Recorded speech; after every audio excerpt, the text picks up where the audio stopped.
নমস্কার, জয় হিন্দ। আজকের আলোচ্য বিষয় বাংলাদেশ। বাংলাদেশ শুরু থেকে যখন নাকি এর সৃষ্টি হয়েছিল তখন থেকেই কিন্তু একটা ডিফিকাল্ট স্টেট, একটা ডিফিকাল্ট নেশন।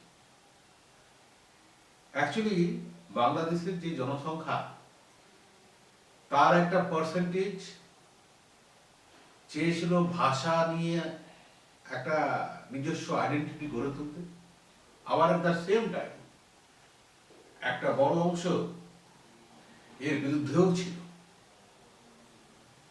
যাই হোক, ভাষা নিয়ে যে আন্দোলন বাংলাদেশ করলো এবং তার উপরে যে বর্বরচিত আক্রমণ নেমে এলো পাকিস্তান হানাদারদের দ্বারা, তারপরে বাংলাদেশের জনসাধারণ বাধ্য হলো একটা সংগ্রামের পথে যেতে। গড়ে তুলল মুক্তিবাহিনী, অত্যাচারিত হলো।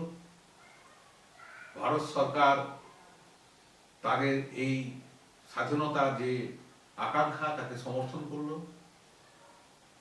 পাকিস্তানের সঙ্গে যুদ্ধ হলো। ভারত সরকার তার সর্বশক্তি নিয়োগ করলো। কয়েক হাজার আমাদের সৈন্যবাহিনীর সদস্যদের আমরা হারালাম, পাকিস্তানকে পরাজিত করলাম।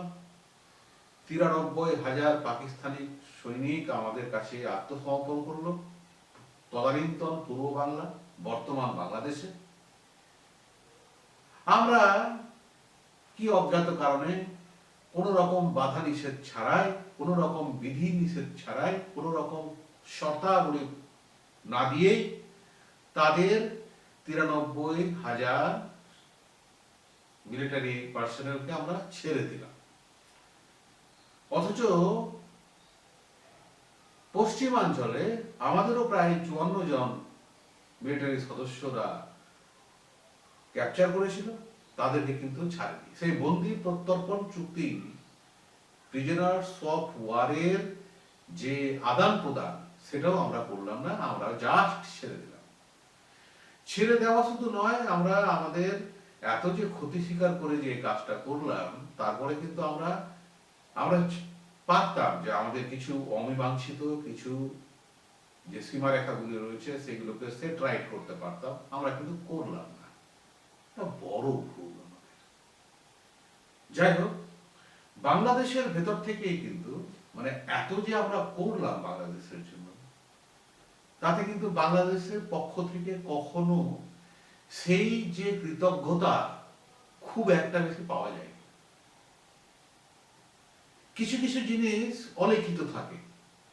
ধর্মীয় যে ভাবাবেগ ওদের মধ্যে প্রবল থেকে প্রবলতর হয় এবং পরবর্তীতে সেই ধর্মান্ধতায় তাদেরকে ধীরে ধীরে ভারতের থেকে দূরে সরিয়ে নেয় সাধারণ জনমানুষে। আমরা অনেক সময় বুঝেও না বোঝার ভান করে বলি যে না, বাংলাদেশের সবটাই তো এরকম নয়। আমাদের ধারণাটা পুরোটাই ভ্রান্ত।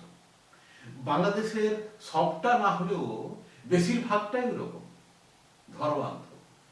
না হলে তাদের মধ্যে এত প্রবল ভারত বিরোধিতা লক্ষ্য করা যায়নি অতীতে। হয়তো ভেতরে ভেতরে ছিল। যখন শেখ হাসিনা ছিলেন তখন যে কোনো কারণেই হোক কিছুটা চেপে রাখা হয়েছিল। এবার শেখ হাসিনাও নেই, শেখ হাসিনা পলাতক, আর বাংলাদেশ যথেচ্ছভাবে করে যাচ্ছে প্রত্যেক দিন। আর ভারতবর্ষের বিরোধিতা করতে গিয়ে ওখানকার ধর্মীয় সংখ্যালঘু হিন্দুদের উপর নামিয়ে আনছে চরম অত্যাচার। এই বাংলাদেশটা আমাদের জন্য কিন্তু খুব বিপজ্জনক একটা জায়গা। ওদের সম্বন্ধে যতটা আমরা বলি, যতটা ভালো ভালো বলি, ততটা কিন্তু ভালো মোটেও নেই। এদের মধ্যে বেশ কিছু ভাবনা চিন্তা আছে যেটা পাকিস্তানি জনসাধারণের চেয়েও খারাপ এবং হাইলি র্যাডিকালাইজড।